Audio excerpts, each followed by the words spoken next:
Good evening. आणि आज व्लॉगची सुरुवात होते संध्याकाळपासून. संध्याकाळी ह्यासाठी कारण की दिवसभर मी आज काहीच नाही केलंय टाइमपास शिवाय आणि झोपेशिवाय. आज मी कॉलेजला पण नाही गेली बिकॉज इंटरनल आणि वायवाचं टेन्शन गेलेलं आहे आणि फक्त 3-4 दिवसासाठी मी फ्री आहे कारण की नेक्स्ट मंडे दुसऱ्या सब्जेक्टचे 10 मार्कचे इंटरनल आहे. एनिवेज मी रेडी यासाठी होते कारण की आम्ही चाललो इस्कॉनला. जेव्हापासून खारघरचं इस्कॉन रेडी झालंय तो पासून आमचा प्लॅन चाललेला की आपण जायचं इस्कॉनला, बट कधी मुहूर्तच नाही आला आणि आज फायनली तो मुहूर्त आलाय आणि संध्याकाळचे 7 वाजलेत आणि आम्ही निघालोय. मी बुक केले उबर SUV, जी की यायला अजून 5 मिनिट दाखवत होते म्हणून आम्ही थोडं गार्डन मध्ये टाइमपास केला. तोपर्यंत उबर आली आमची आणि लिटरली 10 मिनिटाच्या आतमध्ये आम्ही इस्कॉनला पोहोचलो. तिथे पोहोचल्याच्या नंतर सर्वात पहिलं काम आम्ही केलंय ते म्हणजे तिथला टिक्का लावून घेणं. आणि मी आधीही एकदा जुहूच्या इस्कॉनला जाऊन आलेली आहे, त्यामुळे माझे सेकंड टाइम आहे इस्कॉनला, बट माझ्या घरातल्यांचा फर्स्ट टाइम आहे.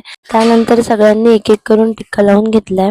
देन आम्ही गेटच्या आतमध्ये एंट्री केली आणि एंट्रीलाच नळ होते पाय धुण्यासाठी. पाणी वाया नाही जावं म्हणून तो नळाचा फोर्स पण खूप कमी होता. Smart work. देन एंट्री केल्याच्या नंतर सुंदर असं राधा आणि कृष्णाचं आयडल होतं, ज्याच्याकडे बघितल्याच्या नंतर डोळे बंद होत होते, एवढी लाइटिंग होती. लिटरली 10 मिनिट्स आम्ही त्या मूर्तीकडेच बघत बसलेलो. राधा कृष्णासोबतच राम, सीता आणि लक्ष्मण आणि हनुमान पण, या चौघांचे पण आयडल तिथे होते. तिथून बाहेर पडायचं मनच नव्हतं करत. आम्ही अर्धा तास तरी तिथे बसलो होतो आणि मग 9 वाजल्याच्या नंतर आम्ही तिथून निघालो आणि खाली आल्याच्या नंतर खाली स्टोर्स आहेत तिथे, तर आम्ही त्या स्टोर्स मध्ये शिरलो आणि तिथे मूर्त्या एवढ्या सुंदर होत्या ना, विठ्ठल रुक्मिणी. आणि यामध्ये ऑलरेडी माझ्याकडे 2 साईज आहेत, लहान आणि मोठी, नाही तर मी ही पण घेतली असती.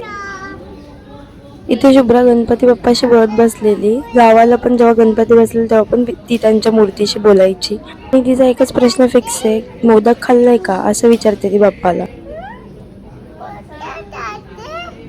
देन खूप वेळ झालेला आणि आम्ही रात्री गेलेलो, त्यामुळे आम्हाला जास्त काही फिरायला पण नाही भेटलं, काहीच बघायला नाही भेटलं. बट नेक्स्ट टाइम आम्ही परत येऊ, माझ्या घरापासून जास्त लांब नाहीये. आणि आता निघाली आम्ही घरी. भेटू नेक्स्ट व्लॉग मध्ये, तोपर्यंत बाय.